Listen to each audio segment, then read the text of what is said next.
Hey guys, இப்போ நம்ம ஒரு புது தாய் ட்ராமா தான் பார்க்க போகிறோம்.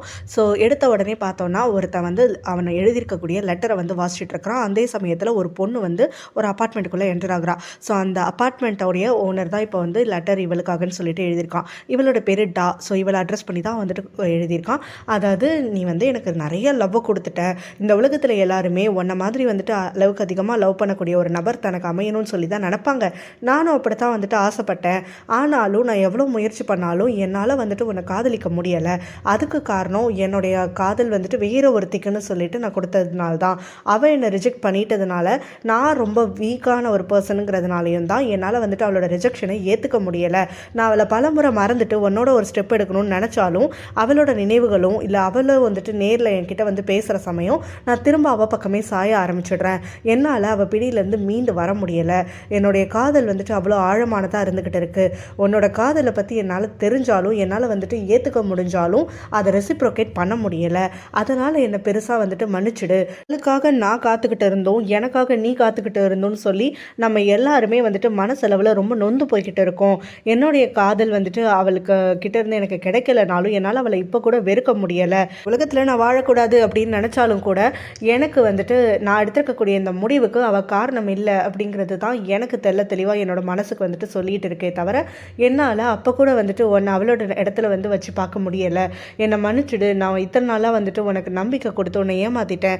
இனிமேல் நம்ம சந்திக்க மாட்டோம் அப்படின்னு சொல்லி அவகிட்ட மன்னிப்பு கேட்குறதோட பில்டிங் மேலே இருந்து அவன் அப்படியே கீழே விழுந்துடுறான். இவன் விழுகிற சமயம் தான் அவள் உள்ள லெட்டரை வாசிச்சுட்டு இருக்கா. லெட்டரை வாசிச்சுட்டு அவசரமாக அந்த ரூஃப் டாப்புக்கு கிளம்பி போகிறான். ஆனால் பார்த்தா அவங்க இல்லை. அந்த சமயத்தில் அவன் கீழே விழுந்ததுக்கப்புறம் ஒரு கூட்டம் சேர்ந்துடுது. அந்த கூட்டத்தில் நம்ம ஹீரோயின் அப்போ தான் வரா. ஷாக்கிலேருந்து மீண்டு வரக்கூடிய நம்ம ஹீரோயினும் உடனே அவனை வந்துட்டு தன்னோட மடியில் இழுத்து வச்சுக்கிட்டு அழுகிறதுக்காக ஆரம்பிக்கிறா. பிரசன், நீ இப்படி பண்ணியிருக்கக்கூடாது. நான் தான் உன்னை கொஞ்ச நேரம் காத்திருக்க சொன்னேன்ல. நான் வர்றதுக்கு கூட உன்னால் வந்து காத்திருக்க முடியலையா? நீ என்னை தனியாக விட்டுட்டு போயிருக்கக்கூடாது. நம்ம ரெண்டு பேரும் என்ன முடிவு பண்ணோம், இப்போ நீ என்ன பண்ணிகிட்டு இருக்க அப்படின்னு சொல்லிட்டு தேம்பி அழுகிறதுக்காக ஆரம்பிக்கிறா. அங்கே இருக்கவங்க எல்லாருமே நம்ம ஹீரோயினை பாவமாக பார்த்துட்டு இருக்காங்க. சில பேர் வந்துட்டு இருக்கக்கூடிய அவனை வந்து ஃபோட்டோ வீடியோஸும் எடுத்துகிட்டு இருக்காங்க. அப்போ தான் அந்த கூட்டத்துக்கு மத்தியில் ரூஃப் டாப்புக்கு போயிட்டு தன்னோட காதலனை காணுமேனு சொல்லிட்டு கீழே கிளம்பி வரா. ஸோ அங்கே காதலன் வந்து இறந்து கிடக்கிற அந்த ஷாக்கை விட அவளுக்கு வந்து கோவம் தான் அதிகமாக இருக்குது. நம்ம ஹீரோயின், அதாவது தன்னுடைய பாய் ஃப்ரெண்டு அதிகமாக நேசிக்கக்கூடிய ஒருத்தி இப்போ வந்து அவள் ரிஜெக்ட் பண்ணிட்டாங்கிறதுனாலையும் அவளுடைய காதல் இவனுக்கு கிடைக்கலங்கிறதுனாலையும் தான் இவன் பில்டிங் மேலேருந்து விழுந்திருக்கான். ஆனால் இவளும் எதுவுமே நடக்காத மாதிரி இவனை மடியில் தூக்கி வச்சுக்கிட்டு சிம்பத்திக்காக அழுதுட்ருக்காளே அப்படின்னு சொல்லிட்டு இவளுடைய அந்த கோவத்தினால நம்ம ஹீரோயினை பார்க்க கூட முடியாமல் வெறுப்போட அப்படியே அங்கேருந்து நடைய கற்றா. இப்படியே 5 வருஷத்துக்கு அப்புறம் அப்படின்னு திரும்ப வந்து கதை நகருது. இந்த சமயத்தில் அந்த டா பார்த்தோன்னா இப்போ யூஎஸில் இருக்கா. அவளுடைய அண்ணன் நம்ம ஹீரோ கிட்ட வந்துட்டு இப்போ காலில் பேசிகிட்டு இருக்கா. ஸோ அப்போ அவளும் வந்துட்டு பிரசனுடைய ஃபோட்டோவை தான் கையில் வச்சுக்கிட்டு இன்னும் அவனோட நினைவுகளாக தான் இருந்துக்கிட்டு இருக்குது அப்படிங்கிற மாதிரி சொல்லிட்டு இருக்கு. அப்போ தான் நம்ம ஹீரோவும் இன்னைக்கு சாயங்காலம் அப்பாவுடைய பர்த்டே பார்ட்டி இருக்குது. ஸோ நீ கண்டிப்பாக வர முடியாதுன்னு எனக்கு தெரியும். அப்பாவுக்கு விஷாது பண்ணியா அப்படின்னு சொல்லிட்டு கேட்குறான். நீ முன்னாடியே சொன்னல, நான் மறந்துட்டேன் அப்படின்னு சொல்லிட்டு டாவும் சொல்ல, கொஞ்ச நாளாக நீ என்னுடைய செல்லமான தங்கச்சி மாதிரியே நடந்துக்கிறது இல்லை. நீ எப்போ தான் வந்துட்டு இத்தனை வருஷம் ஆகியும் வந்துட்டு அந்த விஷயத்துலேருந்து மீண்டு வராமல் இருந்துக்கிட்டு இருக்க. அவன் இறந்துட்டான், அவனை மறந்துடு, அடுத்தது என்ன பண்ணணுங்கிறத யோசி அப்படிங்கிற மாதிரி நம்ம ஹீரோ சொல்கிறான். இதை கேட்டுட்டு கோவப்பட்டு கத்துறா. என்னால் எப்படி அவனை மறக்க முடியும்? 5 வருஷத்தில் நான் மறக்காமல் திரும்ப ஒரே விஷயத்தை நினச்சிட்டு இருக்கேன்னா அது அவனுடைய முகமும் அப்புறம் அவனை லவ் பண்ணி ஏமாற்றி அவனுக்கு சாகடிச்ச ஹீரோயினுடைய முகமும் மட்டும்தான். அவளோட பேர், அவளோட முகம்னு சொல்லிட்டு எனக்கு அத்தனையுமே ஞாபகம் இருந்துட்டுருக்கு. இவனை கொண்டுட்டு அவன் மட்டும் சந்தோஷமாக வாழ்ந்துட்டுருக்கா. இவன் செத்து போயிட்டான். நான் வந்துட்டு இங்கே ஒண்டியாக இருந்து கஷ்டப்பட்டுட்டு இருக்கேன். ஆனால் அவன் மட்டும் அப்ராடுக்கு போய் படிக்கிறது, அவங்க அப்பாவுடைய பிஸ்னஸ் எடுத்துக்கிறதுன்னு சொல்லிட்டு ரொம்பவே வந்துட்டு சூப்பரான வாழ்க்கை வாழ்ந்துக்கிட்டு இருக்கா. ஸோ இவங்க எல்லாரையும் வந்துட்டு நான் எதையுமே யோசிக்காமல் என்னை பற்றி மட்டும் எப்படி யோசிக்க சொல்கிறேன்? பிரசன் இல்லாமல் எனக்கு வாழ்க்கையே கிடையாது. என்ன நேசிக்க வேண்டிய ஒருத்தனை என்கிட்ட இருந்து பிரிச்சுட்டாலே அப்படின்னு சொல்லிட்டு பயங்கரமாக புலம்பி அழுதுட்டு இருக்கா. நம்ம ஹீரோவும் அவளுக்கு சமாதானம் சொல்லிட்டு இருக்க. இன்னைக்கு எதுக்காக அவனை பற்றி அதிகமாக பேசுகிற அப்படின்னு உடனே எங்களோட பழைய ஃபோட்டோஸ் எல்லாம் பார்த்துக்கிட்டு இருக்கேன். அதில் அவளோட ஃபோட்டோவும் நிறைய இருந்துக்கிட்டு இருக்கு. இப்படியெல்லாம் இருக்கிற சமயத்தில் என்னால் அவளை மறக்க முடியாது அப்படின்ன உடனே நம்ம ஹீரோவும், நீ இங்கே இருந்தால் அவன் ஞாபகமாக இருந்துக்கிட்டு இருக்குன்னு சொல்லி தான் உன்னை யூஎஸ்கே நான் அனுப்பிவிட்டேன். அங்கேயும் போயிட்டு நீ இந்த பொண்ணை பற்றியே நினச்சிட்டு இருக்கிறே, கண்டிப்பாக வந்துட்டு அப்பாவுக்கு கால் பண்ணி பர்த்டேக்காக விஷ் பண்ணு, உன்னோட மனசை மாற்றிக்கோ, வேறு எதுலையாவது டிஸ்ட்ராக்ட் ஆகு அப்படிங்கிற மாதிரி சொல்லிடுறான். அவன் கார் எடுத்துக்கிட்டு ஆஃபீஸ்க்கு கிளம்புற சமயத்தில் பார்த்தோன்னா ஃபாதராக இருக்கக்கூடிய நம்ம ஹீரோவுடைய வண்டியில் குட்டி பொண்ணு ஒளிஞ்சிக்கிட்டு இருக்கா. ஸோ தாத்தாவோட பிறந்தநாளுக்காக நான் ஃப்ளார்ஸ் கொஞ்சம் வாங்கணும், அதுக்காகத்தான் உங்களுக்கு காருக்குள்ளே வெயிட் பண்ணிட்டு இருந்தேன், வாங்கப்பா அப்படின்னு சொல்லிட்டு ஃப்ளார் ஷாப்புக்கு கூட்டிகிட்டு போகிறா. நம்ம ஹீரோவும் ஆசையாக அந்த பொண்ணு கூட்டிகிட்டு உள்ளே என்டராக அப்போ தாங்க நின்றுட்டு இருக்கக்கூடிய ஹீரோயினை பார்த்து அப்படியே மெஸ்மரைஸ் சர்ப்ரைஸ் ஆகிடுறான். நம்ம ஹீரோயின் ஃப்ளார் ஷாப்புக்கு ஹீரோவுடைய அப்பாக்காகத்தான் ஃப்ளார்ஸ் வந்து வாங்குறதுக்காக வந்திருக்கா. ஆக்சுவலாக என்னென்னா ஹீரோவுடைய அப்பாவும் ஹீரோயினோட அப்பாவும் வந்து பிஸ்னஸ் லைனில் வந்து பழக்கம் ஏற்பட்டிருக்கும்.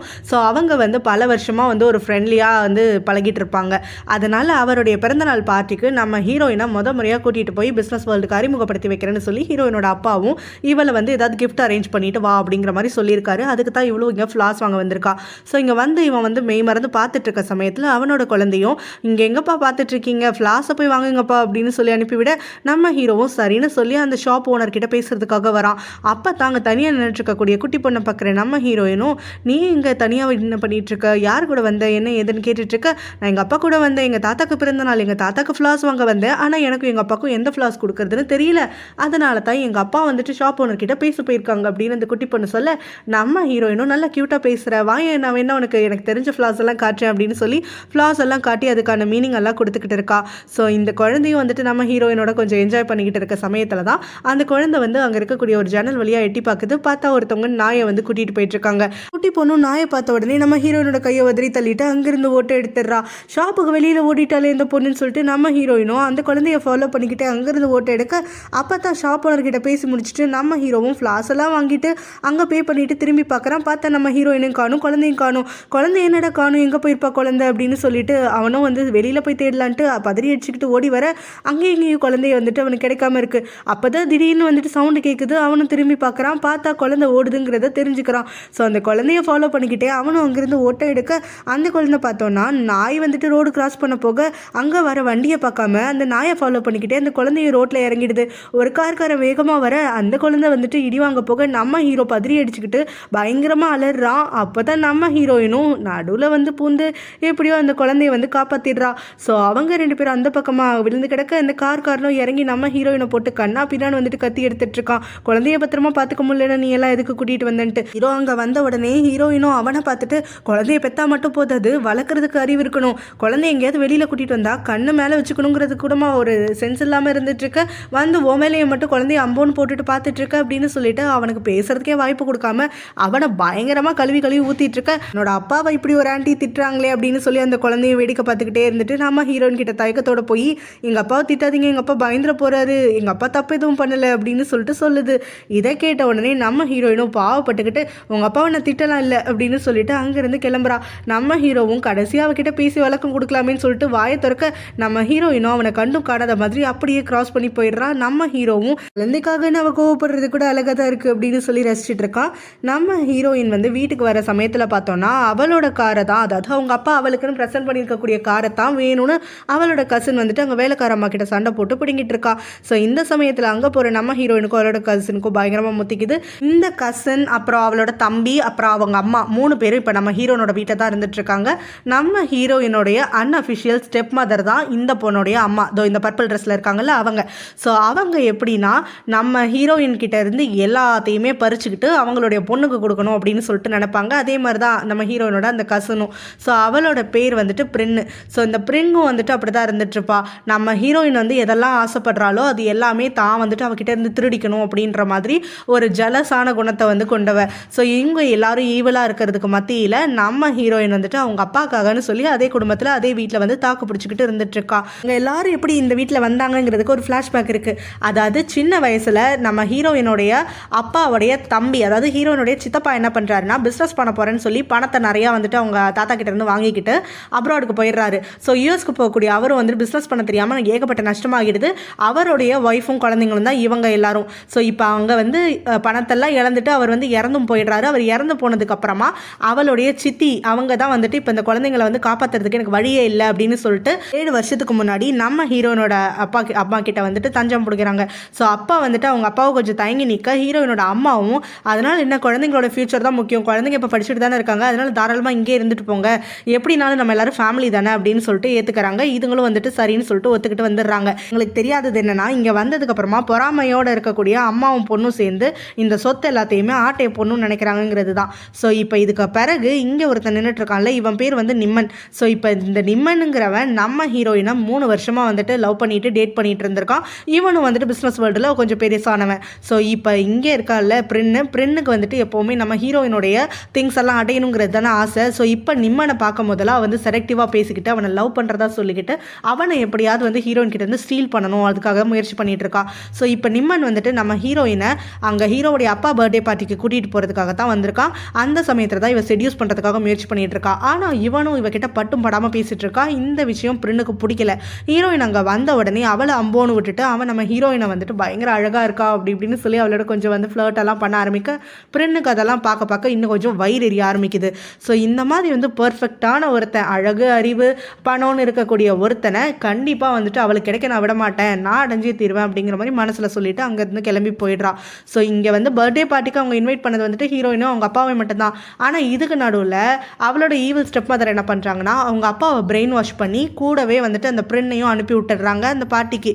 ஸோ இங்கே வந்துட்டு எல்லாரும் ஒன்றா வந்து சேர அப்போ தான் ஹீரோயினோட அப்பாவும் என்னை எதுவும் கேட்காத, உங்கள் ஆண்டி பண்ண வேலை தான் அப்படிங்கிற மாதிரி சொல்லிடுறாரு. அது மட்டும் இல்லாமல் நீ வந்துட்டு ஏதோ கிஃப்ட் அரேஞ்ச் பண்ணியிருக்கேன்னு சொன்னீங்க எங்கே அப்படின்னு சொல்லிட்டு நம்ம ஹீரோயின் கிட்ட கேட்க, ஆக்சுவலாக காரில் வச்சுட்டேன், மறந்தே போயிட்டேன் நிம்மன் கூட பேசிக்கிட்டே, நான் போய் எடுத்துகிட்டு வரேன் அப்படின்னு சொல்கிறா. ஆனால் அவளை ஸ்டாப் பண்ணக்கூடிய நிம்மனும் நீ ஏதோ வந்துட்டு பதட்டப்பட வேண்டாம், நான் போய் எடுத்துகிட்டு வரேன், கார் கீஸை கொடுன்னு சொல்லிட்டு அவன் அங்கேருந்து கிளம்பி போகிறான். இதுதான் தனக்கான வழின்னு சொல்லிட்டு அந்த பிரின்னும் வந்துட்டு நான் அவனுக்கு ஹெல்ப் பண்ண போகிறேன் அப்படின்னு சொல்லி நிம்மனை செடியூஸ் பண்ணுறதுக்காக அவன் கூட கிளம்பி போயிடுறான். ஹீரோயின் பிரின்னை வந்துட்டு ரொம்ப நாளாக நிம்மனை வந்து தன் பக்கம் இழுக்கிறதுக்காக முயற்சி பண்ணிட்டு இருக்கிறதெல்லாம் தெரியுது. இருந்தாலும் நிம்மனை அவ்வளோ நம்புறதுனால அவங்களோட போக்குக்கே விட்டுடுறா. ஸோ அதுக்கப்புறமா பார்ட்டிக்குள்ளே அப்பாவும் பொண்ணும் வராங்க. அங்கே வந்தோடனே ஹீரோவுடைய அப்பாவை சந்திக்கிறாங்க. ஹீரோயின் வந்துட்டு இப்போ 2 வருஷமாக தான் அவங்க அப்பாவோட பிஸ்னஸில் ஹெல்ப் பண்ணுறதுக்காக ஆரம்பிச்சிருப்பா. அதனால இவளை பெருசாக வந்து பரிச்சயம் ஆயிருக்க மாட்டா. அதுக்காக அவங்க அப்பாவும் வந்துட்டு இவளை தன்னோட பொண்ணு அப்படின்னு சொல்லிட்டு நம்ம ஹீரோயினுடைய புகழ்ச்சியெல்லாம் பாடி முடிக்கிறாரு. ஸோ அந்த சமயத்தில் தான் அங்கே வந்து அந்த குட்டி பொண்ணு வந்து நம்ம ஹீரோயினை பார்க்குறா. ஸோ பார்த்துட்டு ஆண்டி நீங்களா அப்படின்னு சொல்லிட்டு கேட்க நம்ம ஹீரோயினும் ஷாக்கோட திரும்பி பார்க்குறா. அப்பாவும் பொண்ணு வந்து நிற்கிறத பார்த்துட்டு நீங்களா அப்படின்னு சொல்லிட்டு 2 பேரும் மாற்றி மாற்றி கேட்டுக்க உடனே எப்படி உங்கள் 2 பேருக்கு அறிமுகமாச்சுன்னு சொல்லிட்டு ஹீரோவுடைய அப்பாவும் ரொம்பவே வந்துட்டு இன்ட்ரெஸ்டடாக கொஸ்டின் பண்ணுறாரு. ஹீரோவும் வந்துட்டு நான் ஏற்கனவே சொன்னேன்ல குழந்தைய வந்து ஆக்சிடென்ட்லேருந்து காப்பாற்றினானா அது இவ தான் அப்படின்னு சொல்ல எல்லாருமே வந்துட்டு ஹீரோயினோட பழகிறதுனால அவளை வந்துட்டு நல்ல குணம் உள்ளவ அப்படிங்கிற மாதிரியெல்லாம் கொஞ்சம் வந்து க்ளோஸ் ஆகிட்டு அவள் கூட பேசுறதெல்லாம் என்ஜாய் பண்ணிட்டு இருக்காங்க. நம்ம ஹீரோக்கு இதெல்லாம் பார்க்க பார்க்க ரொம்ப சந்தோஷமாக இருந்துட்டுருக்கு. ஹீரோவுடைய அப்பாவும் ஹீரோயினோட அப்பாவும் தனியாக பேசிட்டு இருக்க சமயம் ஹீரோவோட அப்பாவும் என் மனசில் இருக்கிறத நான் வெளிப்படையாக சொல்லிட்டா, உன் பொண்ணை பார்த்தோன்னே எனக்கு ரொம்ப பிடிச்சிருக்கு, என் குடும்பத்துக்கு மருமகளாக வந்தால் நல்லாயிருக்கும் அப்படிங்கிற மாதிரி சொல்ல ஹீரோயினோட அப்பாவும் தயங்குறாங்க. என்னாச்சு என் பையன் வந்துட்டு ஒரு சிங்கிள் ஃபாதருங்கிறதுனால அந்த மாதிரி யோசிக்கிறியா அப்படின்னு சொல்லிட்டு கேட்க, சிங்கிள் பேரண்ட்டுங்கிறதெல்லாம் எனக்கு பிரச்சனையே கிடையாது, குழந்தை இருக்கிறதெல்லாம் எனக்கு பிரச்சனையே கிடையாது, என்னோட வரிஸ் எல்லாம் என் பொண்ணை பற்றினது தான், என் பொண்ணுக்கு ஏற்கனவே ஒரு பாய் ஃப்ரெண்ட் இருக்கான் நிம்மன் அப்படின்னு சொல்லிட்டு சொல்கிறாரு. ஸோ அந்த சமயத்தில் தான் ஹீரோயினும் அங்கே நிம்மனை கூட்டிகிட்டு ஃப்ளாஸோட வந்து நிற்கிறா. ஸோ அப்போ வந்துட்டு ஹீரோவுடைய அப்பாவும் நம்ம ஹீரோயினை பார்த்துட்டு இது யார் அப்படிங்கிற மாதிரி கேட்க அவளை அறிமுகப்படுத்துகிறா. என்னுடைய பாய் ஃப்ரெண்டு, நாங்கள் 2 பேரும் வந்து 3 வருஷமாக டேட் பண்ணிகிட்டு இருக்கோம், இவனோட பேர் நிம்மன் அப்படின்னு சொல்ல நிம்மனும் வந்துட்டு தன்னுடைய அப்பா பேர் கம்பெனி பேரெல்லாம் சேர்த்து சொல்ல இவருக்கு வந்து கோவம் தலைக்கேறிடுது. அதாவது இப்போ ஹீரோவுடைய பிஸ்னஸும் நிம்மனுடைய பிஸ்னஸும் ஒரே லைனில் இருக்கும், 2 பேரும் காம்படிட்டராக இருந்திருப்பாங்க. இப்போ நிம்மன் வந்துட்டு இவரை இன்னும் கொஞ்சம் வந்து ஏற்றி விடுற மாதிரி என்ன பண்ணுறான்னா, இப்போ நீங்கள் தான் வந்துட்டு டாப்பில் இருக்கீங்க, ஆனால் நெக்ஸ்ட் இயர் நாங்கள் தான் நம்பர் 1 இருப்போம் அப்படிங்கிற மாதிரிலாம் கிளப்பி விட அவங்க 2 பேருக்கும் கொஞ்சம் வாக்குவாதம் வருது. நம்ம ஹீரோயின் தீர்த்து வைக்கிறா. நம்ம ஹீரோயின் அதுக்கப்புறம் ரெஸ்ட் ரூம் வந்து யூஸ் பண்ணுறதுக்காக வர சமயத்தில் தான் ஹீரோவோடைய நிறைய பொண்ணுங்க நின்று ஃபோட்டோ எடுக்கிறதெல்லாம் பார்த்துக்கிறா. ரெஸ்ட் ரூம் வந்ததுக்கப்புறம் சில பொண்ணுங்க காசிப் பண்ணுறதையும் கேட்குறா. ஹீரோவுடைய குழந்தைக்கு வந்துட்டு அம்மா யாருன்னே தெரியாது, அம்மா யாருங்கிற விஷயத்த அவன் ஃபேமிலி மெம்பர்ஸ் கிட்ட கூட சொல்லலையா, அந்த அளவுக்கு சீக்ரெட்டாக வச்சுருக்கானா. ஸோ கண்டிப்பாக வந்து பணம் இருக்கவன் அழகு இருக்கவனா ப்ளே பாயாக தானே இருப்பான், அதனால தான் எவ்வளோ ஒருத்தி கூட ஸ்லீப் பண்ணியிருக்கான், அவளுக்கு குழந்தைய கொண்டு வந்து இவகிட்ட தள்ளி விட்டுட்டு போயிட்டா போல அப்படிங்கிற மாதிரிலாம் பேசிகிட்டு இருக்காங்க. ஸோ பற்றி எதுவுமே தெரியாத நம்ம ஹீரோயினும் இப்போ இவங்க சொல்கிறது எல்லாத்தையும் கேட்டு அப்படியே நம்பிட்டு இருக்கா. அப்போ தான் வந்துட்டு ரெஸ்ட் ரூமில் இருந்து அந்த குட்டி பொண்ணும் வரா. ஸோ அதை பார்த்தோன்னே நம்ம ஹீரோயினும் உங்கள் எல்லோரும் பேசிட்டு இருந்தது நீ கேட்டுட்டு தான் இருந்தியா அப்படின்னு சொல்லி கேட்க, ஆமாம் நான் கேட்டுட்டு தான் இருந்தேன், ஏன் எங்கள் அம்மாவை யாரும் தெரியலன்னு சொல்கிறாங்க அப்படின்னு சொல்லிட்டு அந்த பொண்ணு கொஷின் பண்ண, நீ வந்து இந்த மாதிரி யாராவது கெட்டதாக பேசுனாங்கன்னா காது கொடுத்து வந்து கேட்கணும்னு அவசியமே கிடையாது, இந்த மாதிரி கெட்டவங்களா பேசுகிறவங்க கிட்டேருந்து நீ விலகி தான் இருக்கணும், உனக்கு பிடிக்காத விஷயங்கள் யாராவது பேசுனாங்கன்னா உன் கையை வச்சு காதை வந்துட்டு கவர் பண்ணிக்கோ அப்படின்லாம் சொல்லி அந்த குழந்தைக்கு சொல்லி கொடுத்துட்ருக்கா. அந்த குழந்தை வந்துட்டு இங்கே ரெஸ்ட் ரூமுக்கு தனியாலாம் வரல, நம்ம ஹீரோவுடைய தங்கச்சி தான் வந்து கூட்டிகிட்டு வந்திருப்பா, அவள் வெளியில் வெயிட் பண்ணிட்டு இருந்திருப்பா. இவனை செடியூஸ் பண்ணணுங்கிற குறியாக இருக்கக்கூடிய பிரின்னும் அவனை வாட்ச் பண்ணிக்கிட்டே இருந்துக்கிட்டு அவன் தனியாக வந்துட்டு வேற யார்கிட்டயே உம்மரமாக பேசிட்டு இருக்க சமயம் ஒரு ட்ரிங்கை கையில் எடுத்துக்கிட்டு அங்கே போயிட்டு நிம்மனை வந்து டிஸ்ட்ராக்ட் பண்ணுறா. நிம்மன் வந்துட்டு யாருன்னு திரும்பி பார்க்கறதுக்காக திரும்ப அந்த சமயத்தில் ஜூஸ் அவள் வேணும்னே அவன் மேலே கொட்டிக்கிட்டு நிம்மன் இடிச்சதுனால தான் அவன் ட்ரெஸ்ஸில் கொட்டிச்சு அப்படிங்கிற மாதிரி, ஐயோ இந்த பார்ட்டியில் நான் எப்படி இப்படியெல்லாம் இருப்பேன் அப்படிங்கிற மாதிரியெல்லாம் வந்துட்டு புலம்புறதுக்காக ஆரம்பிக்க உடனே வந்துட்டு நிம்மனும் சரி பரவாயில்ல நான் அவனுக்கு ஹெல்ப் பண்ணுறவா அப்படின்னு சொல்லிட்டு அவங்க இருக்கக்கூடிய அதே ஹோட்டலில் வந்து ஒரு ரூம் வந்து புக் பண்ணுறான். அந்த ரூமுக்கு அவளை கூட்டிகிட்டு போயிட்டு நீ போய் வாஷ் பண்ணிட்டு வா அப்படின்னு சொல்லிட்டு அவளை அனுப்புகிறான்.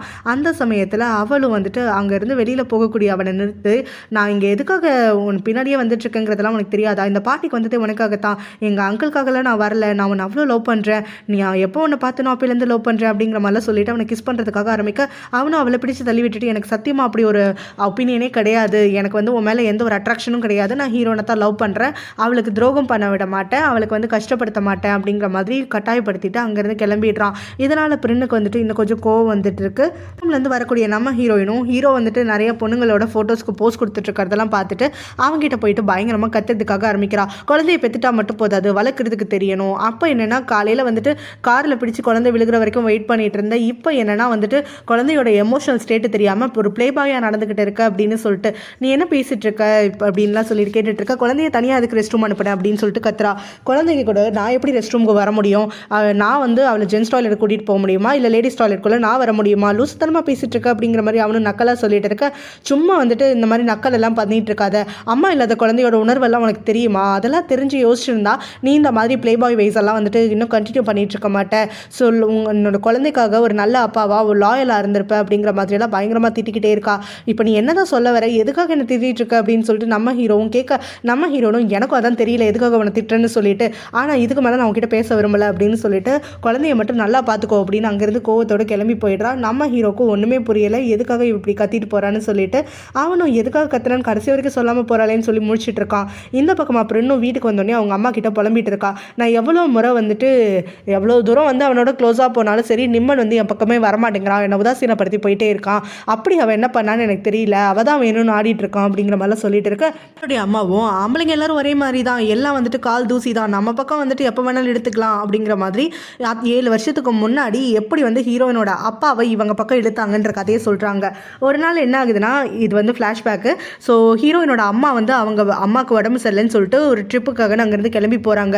அந்த சமயத்தில் இந்த ஈவிலான லேடி என்ன பண்ணுறாங்க அப்படின்னா, அவங்க கிளம்பி போனதும் அவங்களுடைய ட்ரெஸ்ஸு பர்ஃப்யூம் எல்லாம் எடுத்து போட்டுக்கிட்டு அவங்களோட பெட்டில் வந்து படுத்துக்கிறாங்க. அந்த சமயத்தில் நல்லா ட்ரிங்க் பண்ணிட்டு வரக்கூடிய ஹீரோயினோட அப்பாவும் அந்த இடத்துல இருக்கக்கூடியது தன்னோட மனைவி அப்படின்னு நினச்சிக்கிட்டு அவங்களோட வந்துட்டு அன்றைக்கி நைட்டு ஒன்றா ஸ்பெண்ட் பண்ணிடுறாரு. ஸோ காலையில் எழுந்ததுக்கப்புறம் தான் அவருக்கு தெரிய வருது அங்கே இருந்தது வந்துட்டு பிரின்னோட அம்மானு சொல்லிட்டு. ஸோ அப்பா வந்து இவங்களும் நடிச்சுக்கிட்டே வந்துட்டு, நேற்று நீங்கள் நிறைய ட்ரிங்க் பண்ணியிருந்தீங்க, நான் எவ்வளவோ முடியாதுன்னு சொல்லியும் நீங்கள் என்னை கட்டாயப்படுத்திட்டீங்க, எனக்கு என்ன பண்ணுறதே தெரியல, உங்களோட ஸ்ட்ரென்த்துக்கு வந்து நான் ஈடு கொடுக்க முடியல, நான் ரொம்ப வீக்கான பொம்பளை தானே அப்படிங்கிற மாதிரிலாம் நடிச்சு கொட்டி எப்படியோ வந்துட்டு அவங்க இடத்த வந்து பிடிச்சிடுறாங்க. ஸோ கண்டிப்பாக நான் சொல்கிற வேஸெல்லாம் நீ யூஸ் பண்ணனா நிம்மன் வந்துட்டு உன் பக்கம் வந்துடுவான், ஹீரோயினை இதில் ஜெயிக்க விடக்கூடாதுங்கிறது தான் நம்மளுக்கு வந்து உறுதியாக இருக்கணும் அப்படிங்கிற மாதிரிலாம் சொல்கிறாங்க. இன்னொரு பக்கத்தில் நம்ம ஹீரோவும் அந்த குழந்தைகிட்ட வந்து தூங்க வைக்க சமயத்தில் குழந்தைகிட்ட என்ன இன்னைக்கு ஏதாவது ஆச்சா அப்படிங்கிற மாதிரி, ஏதாவது பிரச்சனையா அப்படிங்கிற மாதிரி கேட்குறான். அதுக்கு அந்த குழந்தையும் ரெஸ்ட் ரூமில் பேசினது எல்லாத்தையும் வந்துட்டு நம்ம ஹீரோ கிட்ட சொல்லுது. எல்லாருக்கும் அம்மா இருக்கும் போது எதுக்காக எனக்கு அம்மா இல்லை, அது மட்டும் இல்லாமல் எல்லாரும் ஏன் எங்கள் அம்மா வந்து சீக்ரெட்டானவங்க அப்படின்னு சொல்லிட்டு சொல்கிறாங்க, எங்கள் அம்மா யாருன்னு ஏன் நீங்கள் யார்கிட்டையும் சொல்ல மாட்டேங்கிறீங்க அப்படின்லாம் கொஷின் பண்ண நம்ம ஹீரோவும் அதுக்கப்புறம் தான் யோசிக்கிறான் ஹீரோயின் எதுக்காக அந்த குழந்தைய பற்றி வந்துட்டு சப்போர்ட் பண்ணி இவன் கிட்ட பேசினாங்கிறத. ஸோ இந்த கான்வர்சேஷன் எல்லாம் கேட்க நம்ம ஹீரோக்கு அப்படியே வந்துட்டு மனசில் திரும்ப ஓட்டி பார்க்குறப்ப இப்போ அவள் சொன்னதுக்கான காரணம் எல்லாம் புரிய வர அவன் மேலே இன்னும் கொஞ்சம் வந்து அட்ராக்ட் ஆகிறதுக்காக ஆரம்பிக்கிறான். ஸோ குழந்தை வந்துட்டு இவளுக்கு சம்மந்தமே இல்லாத குழந்தை, ஆனாலும் வந்துட்டு இவள் இவ்வளோ அக்கறை எடுத்து பேசிக்கிறாளே அப்படின்னு சொல்லிட்டு. ஸோ நம்ம ஹீரோயின் பார்த்தோன்னா அங்கே ஈவிலான அந்த குடும்பத்தில் வந்துட்டு இருக்க முடியாதுன்னு சொல்லி இப்போ அவங்க அம்மாவோட வீட்டில் வந்து ஸ்டே பண்ணியிருக்கா. அந்த சமயத்தில் எனக்கு இந்த அம்மாவையும் பொண்ணையும் பார்த்தாலே அவ்வளோ கடுப்பாகிட்டு இருக்கு, என்னெல்லாம் ஈவிலான வேலை பண்ணுறாங்க தெரியுமா, என்னால் சுத்தமாக டாலரேட் பண்ண முடியல, நான் பேசாமல் இங்கே வந்து இருந்துக்கிறேன்னு சொல்கிறா. அதை கேட்குற அவங்க அம்மாவோ, இல்லை உங்கள் அப்பா அங்கே தனியாக இருக்கிறதுல எனக்கு வந்துட்டு அவ்வளோ திருப்தி கிடையாது, அவங்க ரொம்ப ஈவிலானவங்க, மோசமானவங்க, பணத்துக்காக வந்துட்டு உங்கள் அப்பாவை ஏதாவது பண்ணனாலும் பண்ணுவாங்க, அதனால தான் சொல்கிறேன் நீ அவங்க கூட தான் இருக்கணும், உங்கள் அப்பாவை ப்ரொடெக்ட் பண்ணி ஆகணும் அப்படின்னு சொல்கிறவங்களும் அப்படியே ஃப்ளாஷ்பேக் போகிறாங்க. இப்போ அந்த லேடி என்ன பண்ணுறாங்கன்னா, அவங்க அப்பாவை செடியூஸ் பண்ணி அவங்க அம்மாவோட காஸ்டியூம் பர்ஃப்யூம் எல்லாம் போட்டு செடியூஸ் பண்ணி அவங்களோட ஸ்லீப் பண்ணிட்டாங்கல்ல. அதுக்கு பிறகு அவங்க அம்மா ஊர்லேருந்து வந்த உடனே ஹீரோனோட அம்மா கிட்ட போயிட்டு சொல்கிறாங்க, எங்கள் 2 பேருக்குள்ளே நடந்தது மிஸ்டேக் தான், ஆனால் அதுக்கு பிறகு வந்து நீங்கள் என்கிட்ட பேசவே மாட்டேங்கிறீங்க, எதுக்காக வந்து என்னை தனிமைப்படுத்துறீங்க அப்படிலாம் சொல்லிட்டு அவங்கள வெறுப்பேற்றுறதுக்காக அப்படியே நடிச்சு கொட்டிகிட்டு இருக்க. இந்த பழைய விஷயத்தை திரும்ப திரும்ப இழுக்காத, அது முடிஞ்சு போனதுதான் அப்படிங்கிற மாதிரி ஹீரோயினோட அம்மாவும் சொல்கிறாங்க. அதை கேட்ட உடனே, என்ன இப்படி சொல்லிட்டீங்க, நான் இப்போ ப்ரெக்னெண்ட்டாக இருக்கேன், நேற்று தான் டெஸ்ட் எடுத்தேன், இந்த குழந்தைக்கு ஒரு ஆண் வாரிசை பெற்று கொடுக்க போகிறேன், அந்த குழந்தை தான் சொத்து மொத்தத்துக்கும் அதிபதியாக போகுது. ஸோ அப்படி இருக்கிறப்ப நீங்கள் பேசவே இல்லைன்னா நான் எப்படி உங்ககிட்ட வந்து இந்த சந்தோஷமான விஷயத்தை ஷேர் பண்ணிக்கிறது அப்படின்னு சொல்லிட்டு கேட்டுட்டு இருக்க. ஹீரோயினோட அம்மாவும் கோவப்பட்டுட்டு அங்கேருந்து கிளம்புறாங்க. அப்போ இவங்களும் வந்துட்டு என் குழந்தை எப்படி இருக்குன்னு கேட்க மாட்டிங்களா, என்னோட ஹெல்த்துக்கு என்னெல்லாம் பண்ணணுமோ அதெல்லாம் பண்ண மாட்டிங்களா அப்படிங்கிற மாதிரி அவங்கள பயங்கரமாக வெறுப்பேற்றிக்கிட்டே இருக்க. அப்போ தான் அந்த பக்கமாக ஹீரோயினோட அப்பா வந்து ஆஃபீஸ்லேருந்து வேலைக்கு முடிச்சு வீட்டுக்கு வராரு. ஸோ அவர் வந்து வந்து இவங்க 2 பேரும் ஏதோ கம்யூனிகேட் பண்ணிட்டு இருக்காங்களேன்னு சொல்லி தூரத்துலேருந்து கேட்டுட்டு இருக்க, அப்போ இந்த லேடி என்ன பண்ணுறாங்கன்னா இங்கே ஹீரோயினோட அம்மாவை இன்னும் ப்ரொவோக் பண்ணுற மாதிரி பேசுகிறாங்க. ஸோ இந்த குழந்தை வந்துட்டு எப்படி உண்டாச்சுங்கிறதெல்லாம் வந்துட்டு உண்மை தெரிஞ்சுக்கணும்னு சொன்னீங்களே, சத்தியமாக அதுக்கான விளக்கத்தை வந்துட்டு நான் இப்போவே கொடுத்துட்றேனே அப்படின்னு சொல்லிட்டு அங்கே ஹீரோயினுடைய அப்பா வந்திருக்கிறத பார்த்துட்டு இவங்க கிட்ட என்ன சொல்கிறாங்கன்னா, எதுவுமே வந்து அன்றைக்கி நடந்தது ஆக்சிடென்ட் கிடையாது, உன்னோட ஹஸ்பண்ட் என்கிட்ட தப்பாக நடந்துக்கல, எல்லாமே நான் போட்ட பிளான் தான், ஒன்றை இந்த இடத்துல இருந்து துரத்தி விட்டுட்டு உன் இடத்துக்கு நான் வரணும், இந்த வீட்டுக்கு வந்து உரிமையாளர் ஆகணுங்கிறதுக்காக என்னோட ட்ராமா படி தான் எல்லாமே நடந்துச்சு, அவர் நீன்னு நினச்சி தான் அன்றைக்கி என் கூட ஸ்லீப் பண்ணார், ஆனால் இந்த விஷயம் இப்போ தான் நான் வெளியில் சொல்கிறேன், உனக்கும் எனக்கும் மட்டும்தான் இந்த விஷயம் தெரியும், வேறு யாருக்கும் தெரியாது, அவர் வந்து கடைசி வரைக்கும் கில்ட்டியாக ஃபீல் பண்ணுற வரைக்கும் அவர்கிட்ட இந்த என்னெல்லாம் சுருட்ட முடியுமோ அது எல்லாத்தையும் சுருட்டுவேன், இப்போ நான் சொல்கிறேன் இந்த வீட்டில் ஒன்று நீ இருக்கணும் இல்லை நான் இருக்கணும் அப்படின்னு சொல்கிறாங்க. அதை கேட்ட உடனே ஹீரோயினுடைய அம்மாவும் சரி உண்மை எல்லாத்தையும் நான் எல்லாருக்கிட்டையும் சொல்கிறேன், அதுக்கப்புறம் வந்துட்டு யார் இருக்கிறதுன்னு முடிவு பண்ணலாம் அப்படின்னு சொல்லிட்டு சொல்ல, அந்த சமயத்தில் இந்த லேடியும் அவங்க அப்பா கிட்ட வந்துட்டாரு, அவர் பேசுகிறத வந்துட்டு கவனிப்பாருங்கிறது தெரிஞ்சதுக்கப்புறமா உடனே வந்து கெஞ்சறதுக்காக ஆரம்பிக்கிறாங்க. என்னை ஏன் இப்படி கஷ்டப்படுத்துறீங்க, நான் தான் என் மேலே தப்பு இல்லைன்னு சொல்லிட்டேனே அப்படின்னு சொல்லிட்டு அப்படியே நடிக்க ஆரம்பிக்க, முதல்ல இந்த வீட்டை விட்டு வெளியில் போ அப்படின்னு சொல்லிட்டு ஹீரோயினோட அம்மா கோவத்தோட சொல்கிறாங்க. இதை கேட்ட உடனே அந்த லேடியும் எனக்கு எங்கே போகிறதுன்னு தெரியல, நான் எங்கேயுமே போக வழி இல்லாமல் தானே இங்கே வந்தேன், என்னை தயவு செஞ்சு வீட்டை விட்டு அனுப்பிடாதீங்க, என் குழந்தைங்க பாவம் அப்படின்னு சொல்லிட்டு அவங்க கையை பிடிச்சி கெஞ்சுற மாதிரி கெஞ்சிக்கிட்டே இருக்க, ஹீரோயினோட அம்மாவும் வந்துட்டு அவங்கள விலக்கி விடுறதுக்காக முயற்சி பண்ண அந்த லேடி வேணும்னே போயிட்டு அங்கே இருக்கக்கூடிய ஒரு கவுண்டரில் விழுந்துடுறாங்க. அந்த கவுண்டரில் விழுந்த உடனே இவங்களும் வந்துட்டு வயிறை பிடிச்சிக்கிட்டு அப்படியே கீழே விழுக அவங்களுக்கும் வந்து அபார்ஷன் ஏற்பட்டுருது. ஈவில் லேடி இப்படி தான் ஹீரோயினோட அம்மாவை அந்த வீட்டை விட்டு வெளியில் அனுப்புகிற மாதிரி வந்து பண்ணிடுறாங்க. ஹீரோயினோட அப்பா வந்துட்டு அவங்க அம்மாவை வெறுக்கிறதுக்கான காரணமாக இதுதான் அமைஞ்சிருது. ஹீரோயின் கிட்ட இந்த கதை எல்லாத்தையுமே இப்போ தான் அவங்க சொல்லி முடிக்கிறாங்க. ஸோ எல்லாமே வந்துட்டு எனக்கு தப்பாக போயிடுச்சு அவங்க 2 பேராலையும், ஆனால் உனக்கு அந்த மாதிரி ஆகிடக்கூடாது, ஸோ கண்டிப்பாக உங்கள் அப்பாவை பார்த்துக்கிறதுக்காகவும் சரி உன்னோட உரிமைகளை நீ விட்டு கொடுக்காம இருக்கிறதுக்காகவும் அங்கே தான் இருக்கணும் அப்படின்ன உடனே நம்ம ஹீரோயினும் அவங்க அம்மாவுக்கு ஒரு வாக்கு கொடுக்குறா, நீங்கள் எதுவும் கவலைப்படாதீங்க, அவங்க 2 பேரும் எவ்வளோ டார்ச்சர் கொடுத்தாலும் சரி அது எல்லாத்தையும் நான் தாண்டி வருவேன் அப்படின்னு சொல்லிட்டு ஹீரோவுடைய கம்பெனியும் அப்புறம் ஹீரோயினோட கம்பெனியும் அதாவது 2 பேரோட அப்பாஸும் சேர்ந்து முடிவு பண்ணுறாங்க ஒன்றா வந்து ஒரு ப்ராஜெக்டில் ஒர்க் பண்ணலான்னு சொல்லிட்டு. நம்ம ஹீரோயினுடைய கம்பெனி வந்துட்டு நிறைய கன்ஸ்ட்ரக்ஷன்ஸ் ஒர்க் எல்லாம் பண்ணக்கூடியவங்க, கன்ஸ்ட்ரக்ஷன்ஸ்க்கு தேவையான மெட்டீரியல்ஸ் எல்லாம் வந்துட்டு ப்ரொடியூஸ் பண்ணக்கூடியவங்க ஹீரோவோட கம்பெனி. ஸோ இப்போ அதனால இவங்க 2 பேரும் ஒன்றா ஒர்க் பண்ணலான்னு சொல்லிட்டு முடிவு பண்ண அப்போ அங்கே ஒரு மீட்டிங்கும் வந்துட்டு நடக்குது. நம்ம ஹீரோயின் வந்துட்டு ப்ரெசன்டேஷன்லாம் கொடுத்து முடிக்கிறா. ஸோ அப்போ வந்து நம்ம ஹீரோ என்ன பண்ணுறான்னா கன்ஸ்ட்ரக்ஷன் சைட்டுக்கு இன்ஸ்பெக்ஷனுக்கு வர சொல்லி ஹீரோயினை கூப்பிட்றான். அதுக்கு நான் வர மாட்டேன், என்னோட டீம் தான் வருவாங்க, நான் வந்து மேனேஜிங் சைடில் இருக்கேன், ஸோ நான் வந்து ஒரு மேனேஜராக இங்கே இருக்கக்கூடிய ஒர்க்கை தான் பார்ப்பேன்னு சொல்கிறா. இதுக்கு வந்து கான்ட்ராக்ட் என்னால் இல்லைனா சைன் பண்ணவே முடியாது, எங்களோட பாலிசி படி லீடர் தான் வந்தாகணும், அதனால நீ தான் வரணும் அப்படின்னு சொல்லிட்டு ரொம்பவே அடம் பண்ணிட்டு இருக்கான். நம்ம ஹீரோயினும் சொல்லி அவளுடைய வந்துட்டு சப்போர்ட்டர்ஸும் சரி எவ்வளோ சொல்லியும் வந்து அவன் ஏற்றுக்க மறுக்கிறான். இதனால் நம்ம ஹீரோனும் சரி சைன் பண்ணால் ஓகே அப்படின்னு சொல்லிட்டு அவளும் அந்த இடத்துக்கு கிளம்பி வரான். அங்கே வந்ததுக்கப்புறமா அவனும் வந்துட்டு அவளோட கொஞ்சம் க்ளோஸ் ஆகிறதுக்காக அவளோட டைம் ஸ்பெண்ட் பண்ணுறதுக்காகலாம் முயற்சி பண்ணிகிட்டு இருக்கான். ஸோ அங்கே வந்து அவங்க ப்ராஜெக்ட் எல்லாம் பற்றி பேசி முடிச்சதுக்கப்புறமா நம்ம ஹீரோனும் அங்கேருந்து கிளம்ப போக அந்த சமயத்தில் நிறைய டைல்ஸ் எல்லாம் மேலேருந்து கீழே விழுகிறதுக்காக வருது. நம்ம ஹீரோ அவளை எடுத்து பிடிச்சி வந்துட்டு எப்படியோ காப்பாற்றிடுறான். ஆனால் அதுக்கு நடுவில் வந்து என்ன ஆகுதுன்னா நம்ம ஹீரோயினுக்கும் சரி ஹீரோக்கும் சரி அடிபட்டுருது. நம்ம ஹீரோக்கு கையில் சின்னதாக ஒரு காயமும் நம்ம ஹீரோயினுக்கு காலில் கொஞ்சம் அடியும் பட்டுருது. ஸோ அவளை ஹாஸ்பிட்டலுக்கு அவன் கூட்டிகிட்டு போய் சேர்க்க டாக்டர்ஸும் அவளை செக் பண்ணிவிட்டு அவளுக்கு ஒரு வாரம் போல் ரெஸ்ட் வேணும், அதனால் அவள் இங்கே தான் ஸ்டே பண்ணணும் அப்படிங்கிற மாதிரி சொல்கிறாங்க. 2-3 நாள் இங்கே ஸ்டே பண்ணிவிட்டு அப்புறம் டிஸ்சார்ஜ் ஆகலாம், காலில் வந்து பெருசாக வெயிட் போட வேண்டாம் அப்படின்னு சொல்லிடுறாங்க.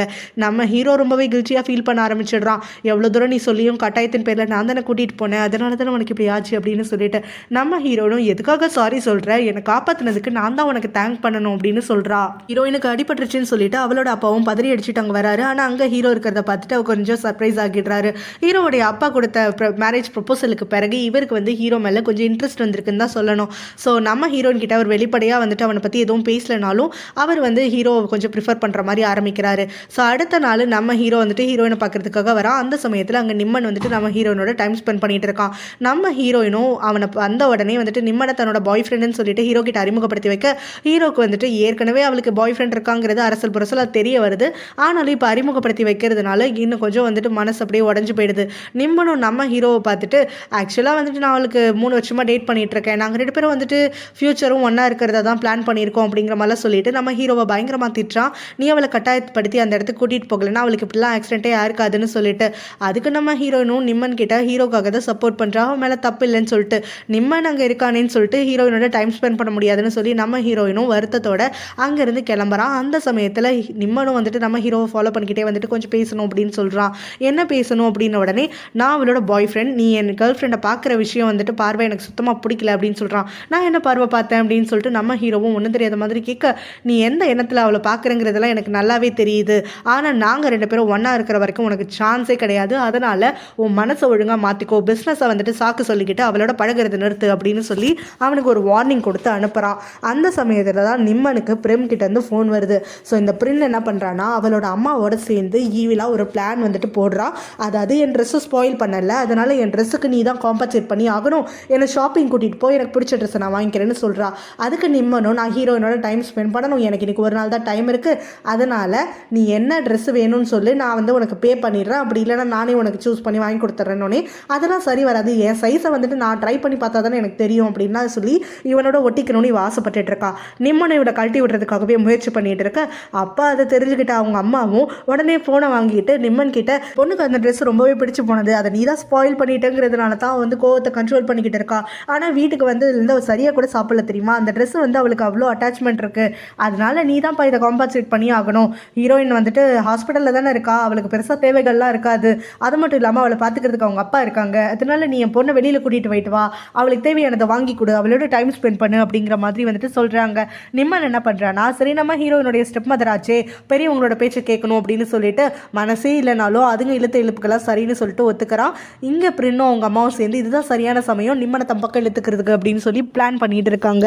ஸோ நம்ம ஹீரோயின் டிஸ்சார்ஜ் ஆகக்கூடிய நாள் அன்னைக்கு ஹீரோ அங்கே வரான். வந்த உடனே நம்ம ஹீரோனும் நீ இன்னைக்கு இங்கே வரணுங்கிற அவசியம் இல்லை, நான் இன்னும் கொஞ்சம் நேரத்தில் டிஸ்சார்ஜ் ஆக போகிறேன் அப்படின்ன உடனே சரி நான் உன்னை வீட்டில் கொண்டு போய் விடுறேன்னு சொல்கிறான். அதுக்கும் அவசியம் இல்லை, நிம்மன் என்னை கூட்டிகிட்டு போவான் அப்படின்னு சொல்ல, சரி அவன் வர வரைக்கும் நான் உனக்கு கம்பெனி கொடுக்குறேன் அப்படின்ட்டு நம்ம ஹீரோ அங்கே வெயிட் பண்ணிட்டு இருக்கான். நிம்மன் சொன்ன டைம் ஆகிடுது, ஆனால் அங்கே வரல, ஹீரோயின் அதுக்காக காத்துட்டு இருக்கா. இங்கே நிம்மன் பார்த்தோன்னா அந்த பக்கியை ஷாப்பிங் வந்து கூட்டிகிட்டு வந்திருக்கான் இல்லையா. ஸோ அப்போ வந்து இந்த பிரின்னும் வந்துட்டு எனக்கு எந்த ட்ரெஸ்ஸுமே பிடிக்கல, நம்ம இன்னொரு நாள் கூட ஷாப்பிங் வரலாம் அப்படி இப்படின்னு சொல்லிட்டு அவன்கிட்ட சீன் கிரியேட் பண்ணிட்டு இருக்க. அப்போ தான் அவனும் ஹீரோயினை ஹாஸ்பிட்டல்லேருந்து கூப்பிட்றதுக்கு டைம் ஆகிடுச்சு, அதனால் நான் போய் ஆகணும் அப்படின்னு சொல்ல அவளும் சரி என்னால் புரிஞ்சுக்க முடியுது, நீ கிளம்பு அப்படின்னு சொல்கிறா. அவன் கிளம்பி போகிற சமயம் வேணும்னே கீழே உட்காந்துக்கிட்டு, ஐயோ எனக்கு கால் ஸ்லிப் ஆகிடுச்சு, என் ஹீல் உடஞ்சிடுச்சு, எனக்கு கால் ரொம்ப வலிக்குது, நகர்த்தவே முடியல, தயவு செஞ்சு எனக்கு கொஞ்சம் ஹெல்ப் பண்ணுறியா அப்படிங்கிற மாதிரிலாம் கேட்டுட்டு இருக்க. அவனும் அவளுக்கு நிஜமாவே நடக்க முடியல அப்படின்னு நினச்சிக்கிட்டு அவளை தாங்கி பிடிச்சி அவளை ட்ரைவ் பண்ணுறதுக்காக ஒத்துக்கிறான். அதுங்க ரெண்டும் அங்கேருந்து கிளம்புற சமயத்தில் தான் அங்கே ஹீரோயின் வந்துட்டு நிம்மனுக்கு கால் பண்ணுறா. என்ன ஆச்சு, இன்னும் கொஞ்சம் லேட் ஆகுமா அப்படின்னு சொல்லிட்டு கேட்க, அப்பா அவனும் நான் ஆஃபீஸில் ஒரு முக்கியமான மீட்டிங்கில் இருக்கேன், அதனால் வந்துட்டு நான் வரதுக்கு லேட் ஆகும் அப்படின்னு சொல்கிறான். சரி ஒரு பிரச்சனையும் இல்லை, நான் பார்த்துக்கிறேன் அப்படின்னு சொல்லிட்டு ஹீரோயினும் சரின்னு அவன் அப்படியே நம்பி ஒத்துக்கிறான். அவனும் தன்னோட மனசுக்குள்ளே நினச்சிக்கிறான் ஹீரோயினுக்கும் பிரமுக்கும் எப்போவுமே ஆகாது. ஸோ இந்த சமயத்தில் ஹீரோயினை வந்து கஷ்டப்படுத்தக்கூடாதுங்கிறதுக்காக தான் இந்த உண்மையை வந்து தான் மறைச்சதா வந்துட்டு மனசுக்குள்ளேயே நினச்சிக்கிறான். இவன் போய் சொல்கிறதுனால இந்த பிரினுக்கு வந்துட்டு ரொம்ப கொண்டாட்டமாக இருந்துக்கிட்டு இருக்கு. இவன் இந்த அளவுக்கு மறைக்கணும்னு நினைக்கிறானா, அவன் ஏதோ பண்ண போகிறான் அப்படிங்கிற மாதிரி வந்துட்டு அவளும் வந்து கொஞ்சம் என்ஜாய் பண்ணிக்கிட்டு இருக்கா. ஹீரோயின் கிட்ட இருந்து டெம்பரரியாவது அவனை பிரிச்சோமே அப்படின்னு சொல்லிட்டு. இவளுடைய காலுக்கு பிறகு நம்ம ஹீரோவும் என்ன ஆச்சு அப்படின்னு சொல்லிட்டு கேட்க, அவன் வரல, நானாக கிளம்பி போய்க்கிறேன், டாக்ஸி எடுத்துக்கிறேன் நம்ம ஹீரோன்னு சொல்கிறான். உன்னோட கால் வந்துட்டு சரியில்லை, நீ எப்படி நடந்து போவ, நான் உன்னை கூட்டிகிட்டு போகிறேன்னு சொல்கிறான். அதுக்கு நம்ம ஹீரோனும் ஒத்துக்காமல் இருக்க, என்ன சொல்லி நீ என் வழிக்கு வரலனா உன்னை என் வழிக்கு எப்படி வர வைக்கணும்னு எனக்கு தெரியும் அப்படின்னு சொல்லிட்டு அவளை அப்படியே கையில் பிரைடல் ஸ்டைலில் தூக்கிக்கிட்டு அங்கேருந்து கிளம்ப அப்படியே 2 பேரும் ஐ கான்டாக்ட் மெயின்டைன் பண்ணிட்டு இருக்காங்க. இதோட இந்த பாட்டு முடியுது.